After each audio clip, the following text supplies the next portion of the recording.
Good morning sa inyong lahat mga kois. Tuturo ko sa inyo kung paano mag-CBT cleaning ng Aerox. Yan. Tuturo ko sa inyo kung paano mag-CBT ng Aerox. Ayan, papakita ko sa inyo yan. Ang gamit natin dyan ay 8mm deep socket. Tatanggalin nyo lang yung mga 8mm na bolt dyan sa CBT cover. Yan.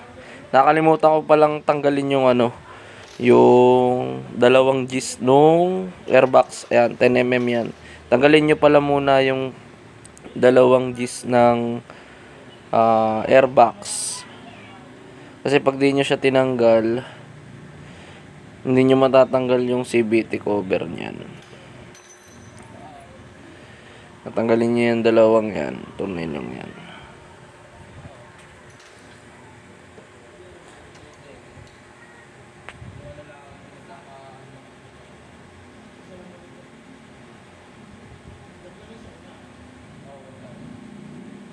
Yan. Pag natanggal nyo na yan, tuloy nyo ulit yung pagtatanggal nung mga 8mm dun sa CVT cover. Ayan, gumamit na ako ng impact dyan para mabilis yung ating pagbabaklas.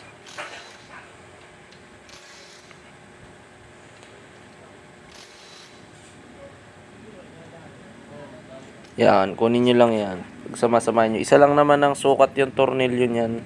Kaya hindi rin kayo malilito sa pagsasauli o pagkakabit ng ating mga tornilyo. Yan, gawin nyo. Pagka mahigpit to mga kuis, pukpukin nyo lang ng rubber mallet para matanggal nyo. Kasi minsan mahigpit siya dun sa mismong dowel pin. Yan, tapos dito mga kuis, gagamit kayo ng 17mm socket. Yan. Para dun sa may bandang drive face. Yan. Tanggalin nyo lang yan. May kasamang malaking washer yan. Yung mataba. Yan. Hindi ko na napakita. Pero mamaya papakita ko sa inyo kung paano ipagbabalik niya isa-isa. Yan. Dito naman sa kabila, gumamit ako dyan ng 24mm socket. Pantanggal ng clutch bell. Saka ng torque drive.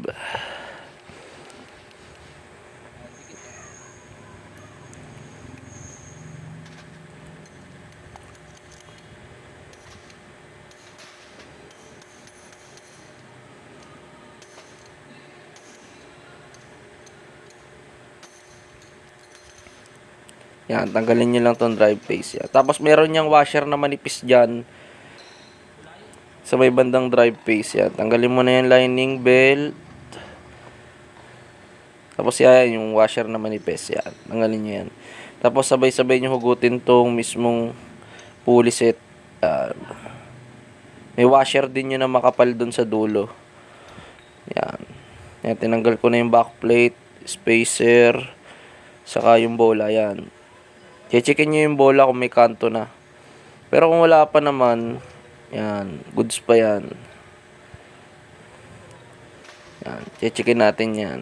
Ilinisin din natin yan. Yan, tanggalin nyo yung drive piece. Yung slider piece.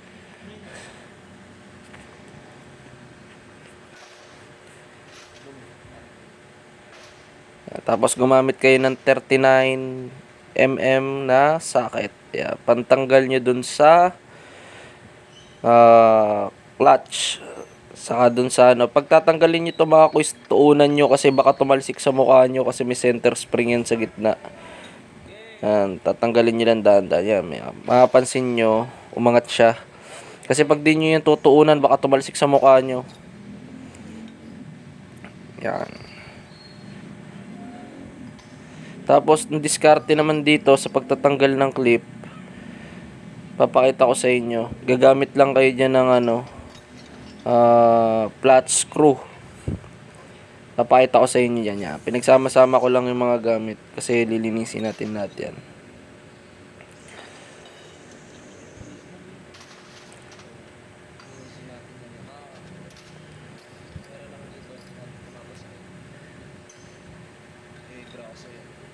Yan, kumuha na ako ng flat screw dyan yan mga kuys. Yan.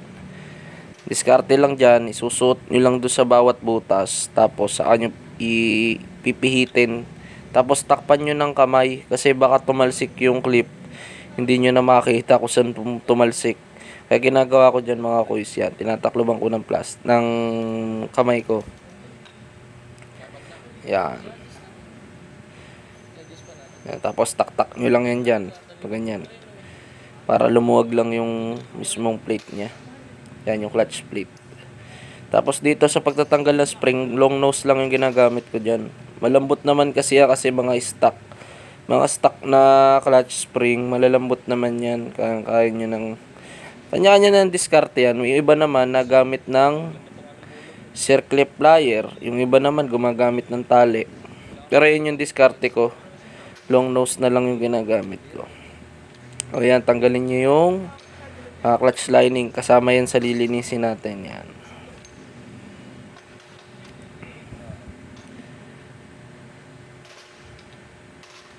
Yan, papakita ko sa inyo mamaya. Malinis na yan. Lilinisin ko lang muna mga guys. O yan mga kuys, yan. Nalinis na natin. Ang gamit kong panlinis nga pala dyan ay tubig at sabon lang. Kung meron kayong degreaser, mas okay din. Okay din siya. Mas magandang panlinis yun mga kuys. Mas recommended kung panlinis dyan ay tubig lang. Kung kaya naman ng tubig. Yan.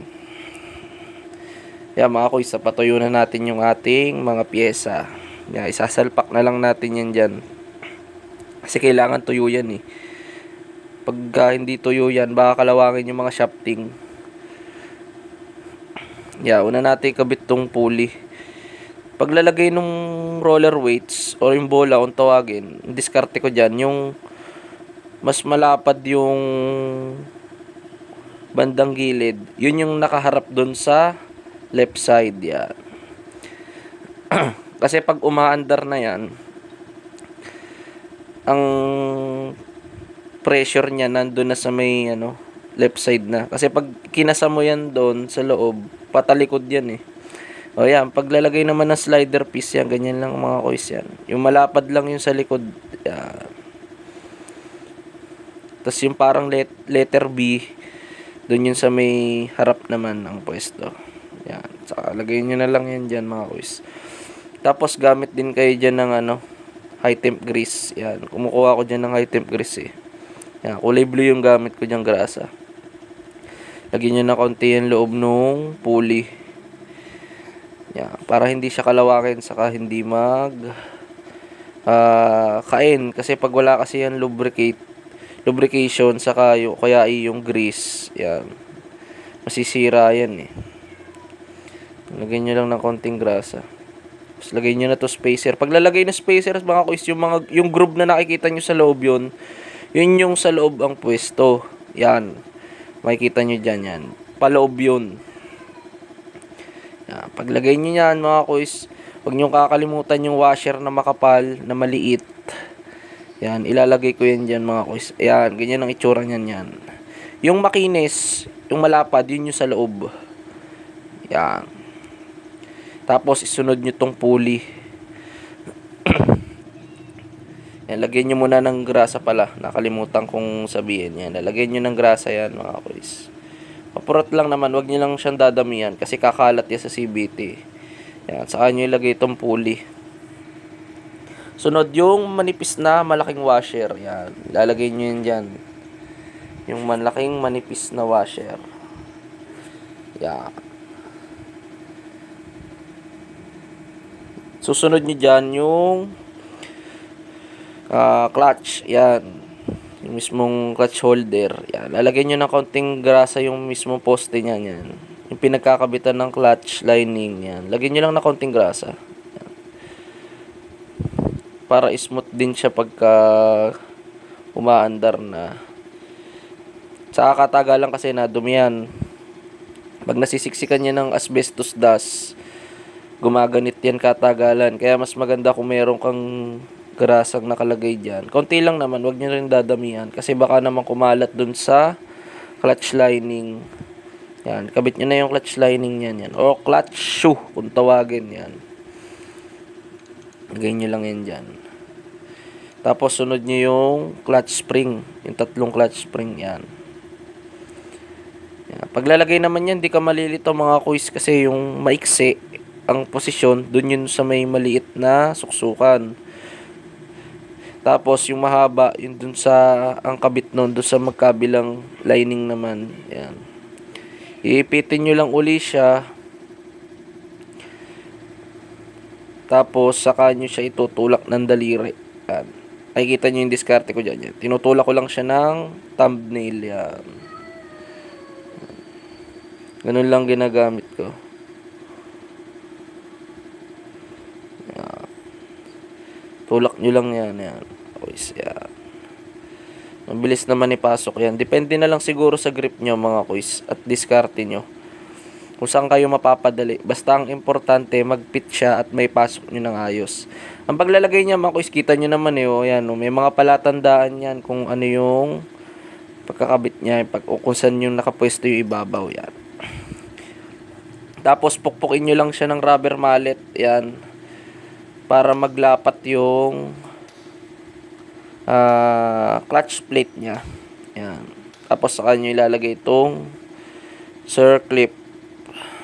Yan. Medyo kulang pa sa pukpok yung isang yon, kaya pupukpukin ko pa yan mamaya.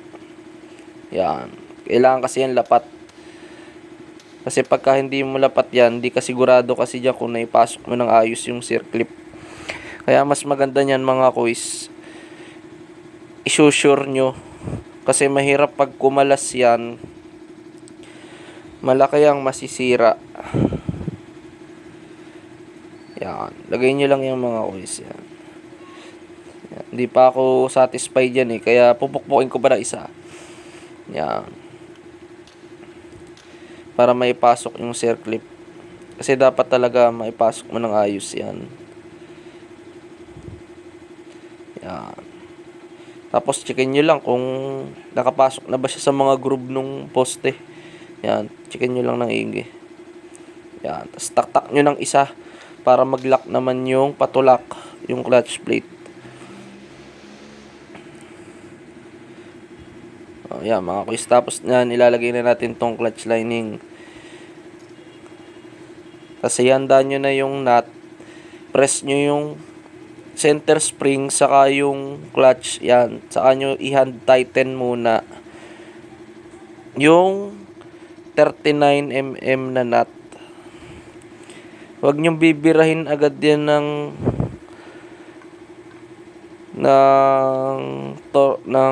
tag dito,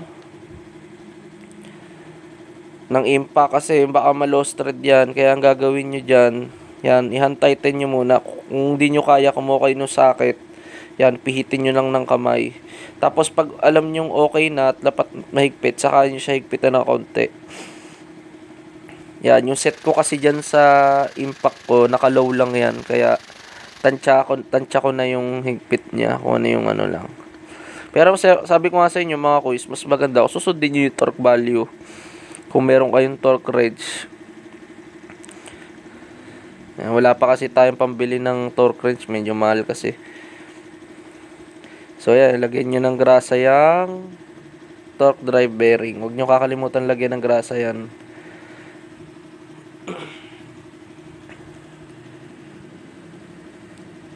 Yan, tapos punasan nyo lang yung excess grease niyan. Punasan nyo lang yan.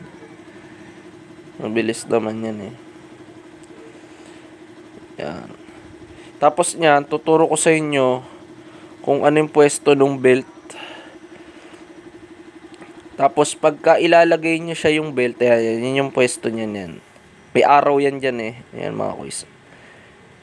Yan, may arrow yan.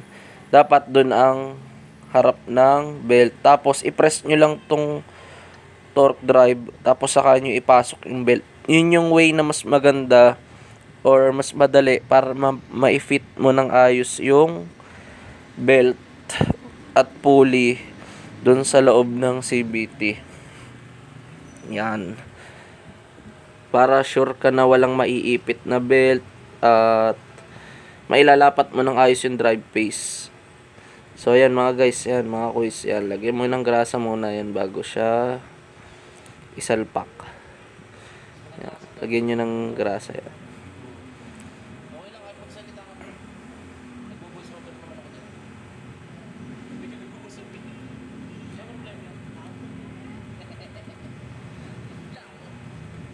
Then salpak nyo na mga kuys. Ayan.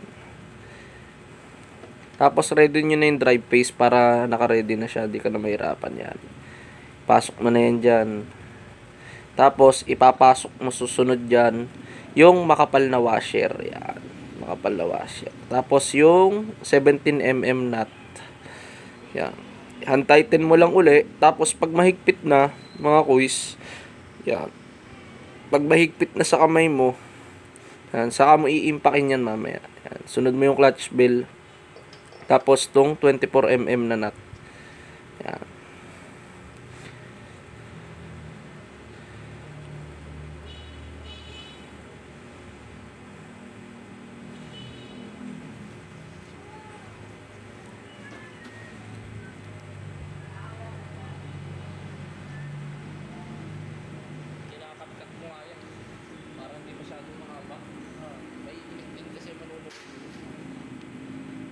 Ayan, ipitan nyo na mga kuys.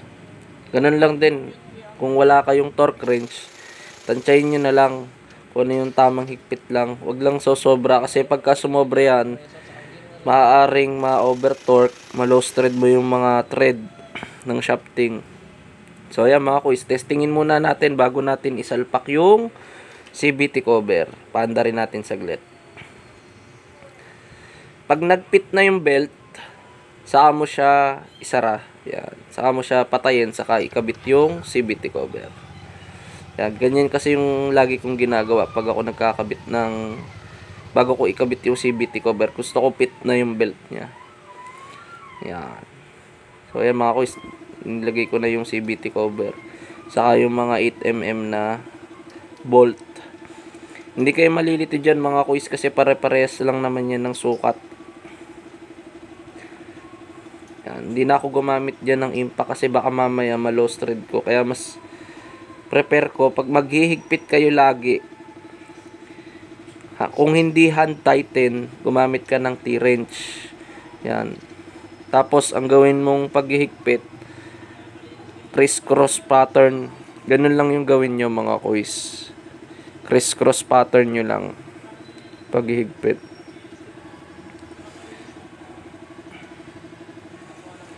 Tapos, pag nahigpitan nyo na ulit mga kuys, testingin nyo lang ulit kung observe nyo o inspect nyo. Baka mamaya may maingay, something na maingay, nakakaiba, na hindi normal sa CVT.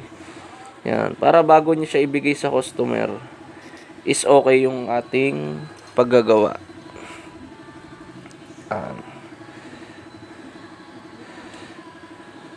Susunod nyo tong dalawang 10mm na bolt. Yan, sa airbox. Susunod niya. Lagi nyo ihuhuli yan. Yan. Pagka yung magkakabit na kayo.